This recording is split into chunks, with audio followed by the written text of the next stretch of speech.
আজ জানাবো পশ্চিমবঙ্গ দেশ এবং বিদেশের বাছাই করা গুরুত্বপূর্ণ 50টি তাজা সংবাদ।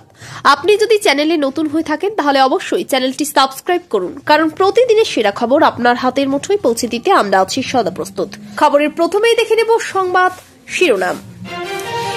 এসআইআরে 1,15,00,000 নাম বাদ, মমতার কাছে খবর যেতেই 7 ডিসেম্বর বড় ঘটনা আগাম জানালেন শুভেন্দু।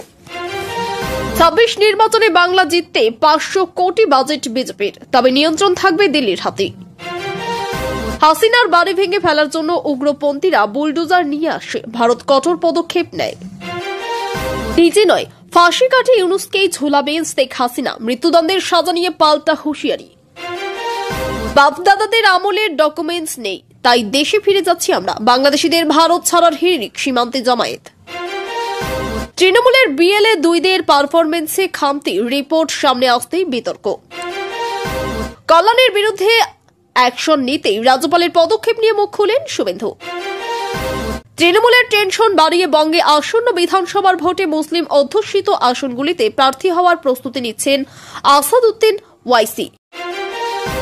29 নভেম্বর থেকে সিপিএম এর বাংলা বাঁচাও অভিযান। হাসিনার হাতে আর 30 দিন, আত্মসমর্পণ করলেই কি বাঁচার সুযোগ, কি বলছে আইন ও ভারত। তৃণমূল বাংলাদেশকে জঙ্গিদের হাব বানিয়ে দিয়েছে, এই সরকারকে সরাতেই হবে, বিস্ফোরক শুভেন্দুর।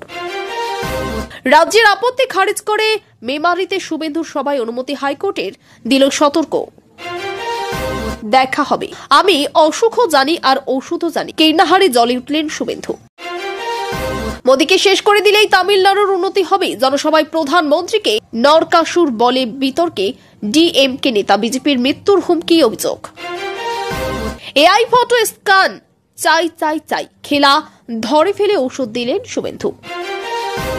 পশ্চিমবঙ্গে ইডি সিবিআই এর সব অফিসে তালা লাগিয়ে দিলেও বড় মন্তব্য করে বসলেন শ্রমিক। জেল মুক্তির 1 সপ্তাহ কাটল, এখনো গৃহবন্দী পার্থ, কথা দিয়েও যাননি বেহালা পশ্চিম কেন্দ্রে জনতার দরবারে। চক্রান্তের অভিযোগ কি সত্যি? তৃণমূলের কটাক্ষের মুখ বিজেপি। 2026 নির্বাচনের আগে দিলীপের ভূমিকা কি হবে? লালকেল্লা থেকে কাশ্মীরের জঙ্গল পর্যন্ত হামলা করছি, পাক নেতার চাঞ্চল্যকর মন্তব্য ফের প্রমাণিত, পাকিস্তানের সন্ত্রাসবাদী মদত। দিল্লি বিস্ফোরণে সন্দেহভাজন 3 জনের পরিবারের সদস্যরা বিবিসিকে যা বললেন। অপরিকল্পিত এসআইআর বন্ধ করুন, বিএলওর মৃত্যুতে তীব্র ক্ষোভ মুখ্যমন্ত্রীর। 2002 সালের ভোটার তালিকা থেকে উধাও গোটা বুথ, আতঙ্কে বলাগড়ের 900 বাসিন্দা। বিএসএফ কি ঘুমাচ্ছিল? এত অবৈধ বাংলাদেশি ভারতে ঢুকলো কিভাবে? স্বরাষ্ট্রমন্ত্রীকে প্রশ্ন করবে না কেউ। বিজেপির দিন ঘনিয়ে এসেছে, বিরোধী দলের বন্ধ পার্টি অফিস পর্যন্ত তারা ভয় পায়। বিরোধী দলনেতা 89টি আসন এবং 88টি স্ট্রাইক রেট পেয়েও বিজেপির এই 4টি পরিসংখ্যান তাদের ক্ষতি করছে। এই খেলাটি কে খেলল? সাক্ষাৎ ভগবান সামনে পেয়েই মোদীর পা ছুঁয়ে প্রণাম ঐশ্বর্য রায়ের। বিহারে মুখ্যমন্ত্রী হচ্ছেন নীতিশ, উপমুখ্যমন্ত্রী চিরাগ, স্পিকার বিজেপির আগামীকাল শপথ। জোটে ভাঙন, রাহুলকে সরিয়ে মমতাকে মুখ করার দাবি তৃণমূলের, অখিলেশের নামেও জোর জল্পনা। বীরভূম শুভেন্দুকে দেখে জয় বাংলা স্লোগান তৃণমূলের, পাল্টা দিলেন এই বিজেপি নেতা। দেবে নাকি নেবেই না, আদালতের নির্দেশের পরও কেন 100 দিনের টাকা দিচ্ছে না কেন্দ্র? বিহারে এই কারণেই জিতে গেলেন নীতিশ, অকপটে নিজের ভুল স্বীকার প্রশান্ত কিশোরের। রাহুল গান্ধীর বিরুদ্ধে 272 প্রাক্তন বিচারপতি ও আমলার খোলা চিঠি, সত্যি কি নির্বাচন কমিশনের ভাবমূর্তি নষ্ট করছে? সব মন গড়া কথা। সকলেই জানেন মমতা থাকলে চাকরি হবে না, প্রাথমিক শিক্ষক নিয়োগ নিয়ে শুভেন্দু। অপেক্ষা করুন, এরা ক্যালেন্ডার হয়ে ইতিহাস হবে। কীর্ণাহারে বিস্ফোরক শুভেন্দু। হাসিনার মৃত্যুদণ্ডে মুখ খুলল সুযোগ সন্ধানী চীন, বেজিং বার্তার নেপথ্যে কোন সমীকরণ? 6 ডিসেম্বর তৃণমূলের সংহতি সভায় থাকবেন না হুমায়ুন, বাবরি মসজিদের ভিত্তিপ্রস্তর স্থাপনের ডাক। পালিয়ে যাওয়ার লোক নাই, পরিবারকে ইডির তলবে ফুঁসে উঠলেন মন্ত্রী সুজিত বসু। নিয়োগ দুর্নীতি মামলায় বড় ধাক্কা মানিক ভট্টাচার্যের, বিচার প্রক্রিয়ায় শিলমোহর রাজ্যপালের। দুরন্ত এক্সপ্রেসে কালো ব্যাগের রহস্য বই আছে বলে দাবি, খুলতেই আরপিএফ এর চোখ কপালে। ভিতরে কি ছিল জানেন? জলপাইগুড়িতে বিএলও এর মৃত্যু, নির্বাচন কমিশনকে দায়ী মমতার, পাল্টা দিলেন শুভেন্দু। রাজ্যে পথশ্রীর নামে লুটোশ্রী প্রকল্প চলছে, খোঁচা দিয়ে শুভেন্দু সতর্ক করলেন ঠিকাদারকেও। সিসিটিভি, কলকাতা পুলিশের হাতে অস্ত্র ফেলে দিয়ে গেল রাজ্যপাল এবং রাজভবন কালিমা লিপ্ত হতে পারে, বিস্ফোরক শুভেন্দু। বিজেপির প্রতি উচ্ছ্বাস বাড়ছে জনতার, হাওড়ার শুভেন্দুর নেতৃত্বে একতা যাত্রা। কাজ নেবেন না, ঠিকাদারদের বার্তা দিলেন শুভেন্দু, পাল্টা ফিরহাত বললেন। হঠাৎ ঝাঁকে ঝাঁকে উড়ে এলো মৌমাছি, প্রাতঃ ভ্রমণে বেরিয়ে বাড়ি ফেরা হল না পুরুলিয়ার শীতলের। ভারতীয় হাই কমিশনারকে তলবের দাবি হাসনাতের, চটে লাল বাংলাদেশের এনসিপি নেতা। এছাড়ার বিরুদ্ধে লড়তে হয়েছিল, লোকসভা নির্বাচনে কেন্দ্র বদল নিয়ে ফের সরব দিলীপ ঘোষ। পশ্চিমবঙ্গকে বিহার, উত্তরপ্রদেশের মতো পুনর্নির্মাণ করব, 2026-এ ক্ষমতায় আসার দাবি তুলে ঠিকাদারদের চরম হুঁশিয়ারি শুভেন্দু অধিকারীর। বিহারে নির্বাচন কমিশনের বিরুদ্ধে জেনজির আন্দোলনের দাবিতে ছড়ালো রাজস্থান ও নেপালের ভিডিও। নন্দীগ্রামে ধরা পড়েছে 4 জন অবৈধ বাংলাদেশি, তড়িঘড়ি নৌকায় তুলে দিতে বললেন শুভেন্দু। নেতা নির্বাচিত হতে ইস্তফা নীতিশের, মুখ্যমন্ত্রীর শপথ গ্রহণ অনুষ্ঠানে কারা থাকছেন? শেখ হাসিনাকে দেশে ফেরাতে বড় প্ল্যান ইউনূস সরকারে, ভরসা ইন্টারপোল, প্রসিকিউশন জানিয়ে দিলেন আগামী ছক।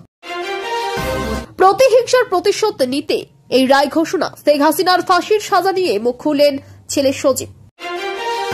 এতক্ষণ শুনছিলাম সংবাদ শিরোনাম, এবার আসছি খবরের বিস্তারিত। এর আগে একটি ছোট্ট রিকোয়েস্ট, আপনি যদি এই চ্যানেলে নতুন হয়ে থাকেন তাহলে অবশ্যই চ্যানেলটিকে সাবস্ক্রাইব করুন।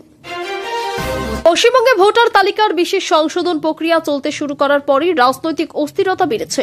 শুভেন্দু অধিকারীর দাবি, এই সংশোধন শেষে প্রায় 1,10,00,000-এরও বেশি নাম তালিকা থেকে বাদ যেতে পারে। তার অভিযোগ, রাজ্যের সীমান্তবর্তী এলাকাগুলিতে গত কয়েক বছরে অবৈধভাবে বসবাসকারী বহু মানুষের নাম ভোটার তালিকা থেকে তোলা হয়েছে, যা রাজনৈতিক স্বার্থে ব্যবহার করা হয়েছে বলে তার দাবি। এই খবর মুখ্যমন্ত্রী মমতা বন্দ্যোপাধ্যায়ের কাছে পৌঁছাতেই প্রশাসনের ভিতরে দ্রুত নড়াচড়া শুরু হয়। বিভিন্ন জেলার কর্মকর্তাদের নিয়ে জরুরি বৈঠক করা হচ্ছে বলে রাজনৈতিক মহলে আলোচনা। শুভেন্দুর ইঙ্গিত যে ডিসেম্বরের প্রথম সপ্তাহের পর বড় ধরনের পরিবর্তন দেখা যেতে পারে। এদিকে তৃণমূলের পাল্টা অভিযোগ করেছে, বিজেপি আসন্ন নির্বাচনের আগে বৈধ ভোটারদের নামও বাদ দেওয়ার চেষ্টা চালাচ্ছে। এই ইস্যুতে দুই পক্ষের বিবৃতি রাজ্যের রাজনৈতিক উত্তাপ আরও বাড়িয়ে তুলছে। 2026 সালের বিধানসভা নির্বাচনের আগে বিজেপি একটি বৃহৎ প্রচারাভিযান গড়ে তুলতে উদ্যোগী হয়েছে। কেন্দ্রীয় নেতৃত্বে ইতিমধ্যে কয়েকশো কোটি টাকার বিশেষ বাজেট অনুমোদন করা হয়েছে, যা বুথ পর্যায়ের সংগঠন থেকে শুরু করে আধুনিক ডেটা অ্যানালিটিক্স এবং সোশ্যাল মিডিয়া ক্যাম্পেইন সব ক্ষেত্রেই ব্যবহার করা হবে। এই পুরো প্রচারের নিয়ন্ত্রণ মূলত দিল্লির হাতে থাকবে বলে জানা গেছে।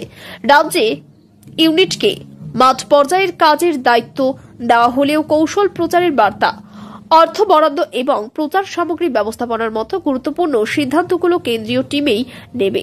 দলের অভ্যন্তরের মতো এই নতুন কাঠামো 2026-এর নির্বাচনে আরও আক্রমণাত্মক লড়াইয়ের ব্যবস্থা করবে এবং রাজ্যে শক্ত অবস্থান তৈরি করার ক্ষেত্রে গুরুত্বপূর্ণ ভূমিকা নেবে বলে আশা করা হচ্ছে।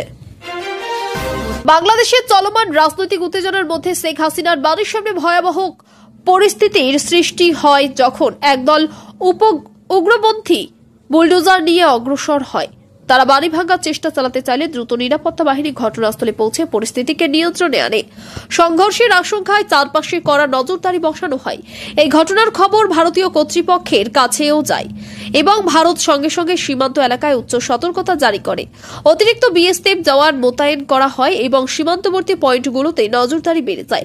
ভারতের বার্তা স্পষ্ট, বাংলাদেশের অস্থিরতা কোনোভাবেই সীমান্ত পরিস্থিতি অস্থির করতে দেওয়া হবে না। পুরো ঘটনাটি বাংলাদেশের রাজনৈতিক বিভাজনের গভীরতা কতটা চরম হয়েছে সেটাই স্পষ্ট করে। নিজের বিরুদ্ধে মৃত্যুদণ্ডের চাহিদা দিয়ে আন্তর্জাতিক মহলে আলোচনার মাঝে শেখ হাসিনা সরাসরি মোহাম্মদ ইউনূসকে লক্ষ্য করে কঠোর বার্তা দেন। তিনি অভিযোগ করেন, দেশের বিরুদ্ধে ষড়যন্ত্রকারীদের মদত দিচ্ছেন ইউনূস এবং বিদেশি কিছু মহল। তার বক্তব্য, যারা সরকারকে অস্থিতিশীল করতে চাইছেন সেই পর্যন্ত তাদেরই এক মূল্য দিতে হবে। ইউনূস পক্ষ অবশ্য পাল্টা দাবি করেছে, হাসিনা সরকার রাজনৈতিক প্রতিহিংসা চরিতার্থ করতে তাকে টার্গেট করেছেন। দুই পক্ষের পাল্টা অভিযোগ, বাংলাদেশের রাজনৈতিক অস্থিরতা আরও বেড়েছে এবং দেশের সাধারণ মানুষের মধ্যেও আতঙ্ক ছড়িয়েছে। আন্তর্জাতিক পর্যবেক্ষকরা পরিস্থিতির দিকে নজর রাখছেন। সীমান্ত এলাকাগুলিতে সাম্প্রতিক সময়ে নজরে এসেছে বাংলাদেশের বহু মানুষ নিজেদের ইচ্ছায় দেশে ফিরে যাচ্ছেন। তাদের বক্তব্য, বহু বছর ধরে ভারতে থাকলেও বাপ দাদার আমলের সঠিক নথি নেই, ফলে ভবিষ্যতে সমস্যায় পড়ার আশঙ্কা রয়েছে। তাই ঝামেলা এড়িয়ে স্বেচ্ছায় দেশে ফিরে যাওয়ার সিদ্ধান্ত নিচ্ছেন তারা। বিভিন্ন সীমান্তের চেকপোস্টে ভিড় বাড়ছে এবং পরিবার পরিজন নিয়ে অনেকেই যাচ্ছেন। বিএসএফ জানিয়েছে সীমান্ত পারাপারের সব নিয়ম মানা হচ্ছে এবং বাংলাদেশও তাদের গ্রহণের জন্য প্রস্তুত। বাংলাদেশের রাজনৈতিক পরিস্থিতি অস্থিতিশীল হওয়াও এই ঢলের একটি বড় কারণ বলে মনে করা হচ্ছে। সামগ্রিকভাবে অনিশ্চয়তা ও ভয় বিষয়ে সীমান্তে চাপ তৈরি হয়েছে। ভারত বাংলাদেশ সীমান্ত দিয়ে কিভাবে এত সংখ্যক অবৈধ বাংলাদেশি বছরের পর বছর ধরে ভারতে প্রবেশ করল, এই প্রশ্ন নিয়ে রাজনৈতিক বিরোধ তুঙ্গে। বিরোধী মহলের অভিযোগ, সীমান্ত থানা নিরাপত্তা ব্যবস্থায় বড়সড় ফাঁক হয়ে রয়েছে, আর দায়িত্বে থাকা সংস্থাগুলির নজরদারিও যথেষ্ট হয়নি। অনেকেই সরাসরি প্রশ্ন তুলছে, সীমান্ত পাহারা দেওয়া বিএসএফ কি যথেষ্ট তৎপর ছিল? সীমান্ত এলাকার কয়েকটি অংশে রাতের অন্ধকারে প্রবেশ, নদীপথ ব্যবহার এবং স্থানীয় দালাল চক্রের সহায়তা, এই সবকিছু মিলে দীর্ঘক্ষণ ধরে প্রবেশ চলছিল বলে অভিযোগ। এদিকে কেন্দ্রীয় স্বরাষ্ট্র মন্ত্রকের ভূমিকা নিয়েও প্রশ্ন তুলেছে বিরোধীরা। তাদের দাবি, কেন্দ্রীয় সরকারের সরাসরি অনুমতি ও নজরদারির দায়িত্বে থাকলেও সময় মতো কঠোর ব্যবস্থা নেওয়া হয়নি। এই বিষয়ে সরকার দাবি করেছে, গত কয়েক বছরে সীমান্তে প্রযুক্তি নির্ভর নজরদারি বাড়ানো হয়েছে এবং বহু অনুপ্রবেশকারী ধরা পড়েছে। তবে রাজনৈতিক মহল মনে করেছে এই বিতর্ক আসন্ন নির্বাচনে বড় ইস্যু হিসেবে সামনে আসতে চলেছে। বাংলাদেশের রাজনৈতিক অনিশ্চয়তার মধ্যে শেখ হাসিনাকে ঘিরে নতুন এক আইনি সময়সীমা আলোচনা তৈরি হয়েছে। সাম্প্রতিক রায়ের পর তার হাতে কার্যত প্রায় 1 মাস সময় আছে বলে আইনজ্ঞদের মত। তাদের মতে এই সময়ের মধ্যেই তিনি আত্মসমর্পণ করলে শান্তি প্রক্রিয়ায় পুনর্বিবেচনা বা আপিলের সুযোগ পেতে পারেন। তবে পরিস্থিতি জটিল হয়েছে দেশের অভ্যন্তরীণ টানাপোড়েন, প্রতিপক্ষদের তীব্র আন্দোলন এবং আন্তর্জাতিক মহলের চাপের কারণে। ভারতের দিক থেকেও বিষয়টি বারবার পর্যবেক্ষণকে রাখা হয়েছে। দিল্লির মতে বাংলাদেশের স্থিতিশীলতা ভারতের নিরাপত্তার জন্য অত্যন্ত গুরুত্বপূর্ণ। তাই যে কোনো বড় ধরনের অস্থিরতা এড়িয়ে সুশৃঙ্খল আইনি প্রক্রিয়া বজায় রাখাই উভয় দেশের স্বার্থে। বাংলাদেশের রাজনৈতিক পরিস্থিতি দ্রুত বদলাচ্ছে এবং আইন বিশেষজ্ঞরা মনে করেছেন হাসিনার পরবর্তী পদক্ষেপ দেশের ভবিষ্যৎ দৃশ্যপট নির্ধারণ করতে পারে। শুভেন্দু অধিকারী সম্প্রতি ভোটার তালিকা ও পরিচয় যাচাই নিয়ে নতুন বিতর্কেও ছড়িয়েছেন। তিনি দাবি করেন, এআই ভিত্তিক ফটো স্ক্যান প্রযুক্তি ব্যবহার করলেই বহু নকল বা বৈধ ভোটার ধরা পড়বে। তার বক্তব্য, এতদিন ধরে রাজ্যে কৃত্রিমভাবে তৈরি করা ভোটারদের সাহায্যে নির্বাচনী ফলাফল প্রভাবিত করা হয়েছে। তিনি অভিযোগ করেন, এই প্রযুক্তি প্রয়োগে বাধা দিচ্ছে কিছু শক্তি। তার দাবি, যদি এআই ফটো স্ক্যান বাধ্যতামূলক করা হয় তবে হাজার হাজার ভুয়ো এন্ট্রি একেবারেই ধরা পড়ে যাবে। তিনি একে ঔষধ বলে উল্লেখ করে বলেন, এই ব্যবস্থায় রাজ্যের ভোট ব্যবস্থাকে শুদ্ধ করবে। তৃণমূল অবশ্য এই দাবি উড়িয়ে দিয়ে বলেছে, বিজেপি জনমুখী রাজনীতিতে পিছিয়ে পড়ে অজুহাত তৈরি করেছে। ডিজিটাল যাচাই নিয়ে দুই পক্ষের এই সংঘাত বড় রাজনৈতিক বিতর্কে পরিণত হয়েছে। রাজ্যে কেন্দ্রীয় তদন্ত সংস্থার ভূমিকা নিয়ে আবারও তীব্র বিবৃতি এসেছে শ্রমিক ভট্টাচার্যের কাছ থেকে। তিনি বলেন, রাজ্য সরকার যতই বিরোধিতা করুক, কেন্দ্রীয় সংস্থাগুলোর তদন্ত কেউ বন্ধ করতে পারবে না। তার বক্তব্য, ইডি বা সিবিআই এর অফিস তালা লাগালেও তদন্ত থামবে না, আইন নিজের গতিতে চলবে। এই মন্তব্যে নতুন করে রাজনৈতিক তরজা শুরু হয়েছে। একদিকে তৃণমূল দাবি করেছে কেন্দ্র তদন্তের নামে রাজ্যের রাজনৈতিক নেতাদের ভয় দেখাচ্ছে, অন্যদিকে বিজেপি দাবি করছে দুর্নীতির বিরুদ্ধে লড়াই করতে গেলে তদন্ত অনিবার্য। বিভিন্ন বড় মামলায় তদন্ত চলায় রাজনৈতিক চাপানোতর আরও বাড়ছে এবং বিজেপি নেতা শ্রমিকের এই মন্তব্য বিতর্কেও আরও উস্কে দিয়েছে। জেল থেকে মুক্তি পাওয়ার পর পার্থ চট্টোপাধ্যায়ের বিরুদ্ধে নতুন করে প্রশ্ন উঠেছে তার রাজনৈতিক সক্রিয়তা নিয়ে। মুক্তির পর 1 সপ্তাহ কেটে গেলেও তিনি এখনো বাড়িতে প্রায় গৃহবন্দী অবস্থায় রয়েছেন। দলের তরফে জানানো হয়েছিল যে তিনি বেহালা পশ্চিম বিধানসভা এলাকায় জনতার দরবারে হাজির হবেন, কিন্তু তিনি সেখানে যাননি। স্থানীয় কর্মীরা হতাশ। অনেকেই বলেছেন, দলের প্রতি মানুষের আস্থা পুনরুদ্ধার করতে তাকে আগে প্রকাশ্যে আসতে হবে। পার্থ চট্টোপাধ্যায়ের ঘনিষ্ঠ মহল জানিয়েছে, শারীরিক অসুস্থতার কারণে তিনি খুব বেশি বাইরে বেরোতে পারছেন না। এদিকে বিরোধীরা বলেছে, তার বিরুদ্ধে গুরুতর অভিযোগ থাকায় রাজনৈতিকভাবে তাকে মাঠে নামানোর সাহস তৃণমূল দেখাতে পারছে না। এই পরিস্থিতিতে তার ভবিষ্যৎ রাজনৈতিক ভূমিকা নিয়েও প্রশ্ন উঠেছে। এক বিএলও এর মৃত্যুকে কেন্দ্র করে রাজ্যে তীব্র বিতর্ক তৈরি হয়েছে। ঘটনাটি সামনে আসতেই মুখ্যমন্ত্রী ক্ষোভে ফেটে পড়েন এবং বলেন, নির্বাচনের আগে যে পদ্ধতিতে এসআইআর প্রক্রিয়া চালানো হচ্ছে তা একেবারেই অপরিকল্পিত। মাঠ পর্যায়ে যারা কাজ করছেন তাদের উপর অস্বাভাবিক চাপ তৈরি হয়েছে বলে অভিযোগ ওঠে। মুখ্যমন্ত্রী জানান, অত্যাধিক সময়সীমা কমিয়ে দেওয়ার বিএলওদের প্রতিদিনই বাড়তি চাপ নিতে হচ্ছে এবং এর ফলে মানসিক চাপে দুর্ঘটনা ঘটছে। তিনি প্রশাসনকে নির্দেশ দেন যাতে এমন চাপ কমানো যায় এবং সবার আগে মানুষের জীবনকর্মীদের নিরাপত্তা ও সম্মান বজায় থাকে। বলাগড় এলাকায় ভোটার তালিকা সংশোধনের কাজ চলাকালীন স্থানীয় মানুষ আতঙ্কিত হয়ে পড়েন। অভিযোগ, 2002 সালের ভোটার তালিকায় যে একটি সম্পূর্ণ বুথ ছিল সেটি হঠাৎই হালনাগাদ নথিতে পাওয়া যাচ্ছে না। প্রায় 900 বাসিন্দা হঠাৎ নিজেদের নামবিহীন অবস্থায় দেখে উদ্বিগ্ন হয়ে প্রশাসনের দ্বারস্থ হন। বহু মানুষ আশঙ্কা করেছেন যে নাম বাদ যাওয়ার ফলে ভোটাধিকার নিয়ে ভবিষ্যতে সমস্যা নিয়ে দেখা দিতে পারে। এলাকার বাসিন্দারা দাবি তুলেছেন, তদন্ত করে প্রকৃত সমস্যা ঠিক করে নেওয়া হোক যাতে সাধারণ মানুষ আর বিপাকে না পড়েন। বিহারের রাজনৈতিক সমীকরণ নতুন মোড় নিয়েছে। আগামী দিনে নতুন সরকার গঠনের প্রস্তুতি চূড়ান্ত হয়েছে। সিদ্ধান্ত অনুযায়ী রাজ্যের মুখ্যমন্ত্রী হিসেবে দায়িত্ব নিতে চলেছেন নীতিশ কুমার। পাশাপাশি উপমুখ্যমন্ত্রী হিসেবে দায়িত্ব নেবেন চিরাগ পাসওয়ান। নতুন বিধানসভার স্পিকারের পদও বিজেপির হাতে যাচ্ছে বলে রাজনৈতিক মহলে আলোচনা চলছে। পুরো প্রক্রিয়া দ্রুত সম্পন্ন করতে আগামীকালই শপথ গ্রহণ অনুষ্ঠান হওয়ার সম্ভাবনা তৈরি হয়েছে। রাজ্যের প্রশাসন ইতিমধ্যেই অনুষ্ঠান নিয়ে প্রস্তুতিতে ব্যস্ত। বীরভূমে একটি রাজনৈতিক কর্মসূচিতে অপ্রত্যাশিত পরিস্থিতির সৃষ্টি হয়। শুভেন্দু অধিকারী পৌঁছাতেই স্থানীয় তৃণমূল কর্মীরা হঠাৎ জয় বাংলা স্লোগান দিতে শুরু করেন। ঘটনাটি দেখে বিজেপি শিবির তীব্র প্রতিক্রিয়া তৈরি হয়। পরে এক বিজেপি নেতা পাল্টা মন্তব্য করেন, এই ধরনের স্লোগান রাজনৈতিক উত্তেজনা বাড়ানোর উদ্দেশ্য ব্যবহার করা হচ্ছে। তিনি আরও বলেন, এই ধরনের আচরণে এলাকার সাধারণ মানুষের মধ্যে ভুল বার্তা এবং রাজনৈতিক শিষ্টাচার বজায় রাখা প্রয়োজন। ঘটনাটি স্থানীয় রাজনীতিতে নতুন আলোচনার জন্ম দিয়েছে। কীর্ণহারে এক জনসভায় শুভেন্দু অধিকারী তীব্র আক্রমণ শানান। তিনি বলেন, বর্তমান পরিস্থিতিতে যারা অন্যায় করছে তাদের অপেক্ষা করলে ক্যালেন্ডারের মতো ইতিহাসের নাম লিখতে হবে। এই মন্তব্য রাজনৈতিক জলঘোলা আরও বেড়ে যায়। তার বক্তব্য অনুযায়ী সময় আসলে অনেকেই মুখোশ খোলার মতো পরিস্থিতিতে পড়বে। সভায় উপস্থিত জনতার উদ্দেশ্যে তিনি বলেন, যে মানুষের ধৈর্য ও পরিবর্তনের ইচ্ছায় ভবিষ্যতের রাজনীতির রূপরেখা ঠিক করবে। তার এই বক্তব্যকে কেন্দ্র করে রাজনৈতিক মহলে তর্ক বিতর্ক শুরু হয়েছে। 6 ডিসেম্বর তৃণমূলের একটি সংহতি সভা অনুষ্ঠিত হওয়ার কথা থাকলেও হুমায়ুন কবির উপস্থিত থাকবেন না বলে জানান। তার সামনে একই দিনে বাবরি মসজিদের ভিত্তিপ্রস্তর স্থাপনের অনুষ্ঠানে যোগ দেওয়ার ডাক আসে এবং তিনি তা গ্রহণ করেন। এই সিদ্ধান্তে রাজনৈতিক মহলে নতুন আলোচনার জন্ম হয়েছে। কেউ কেউ মনে করেছেন হুমায়ুনের এই সিদ্ধান্ত তৃণমূলের অভ্যন্তরীণ অবস্থানকে অস্বস্তিতে ফেলতে পারে।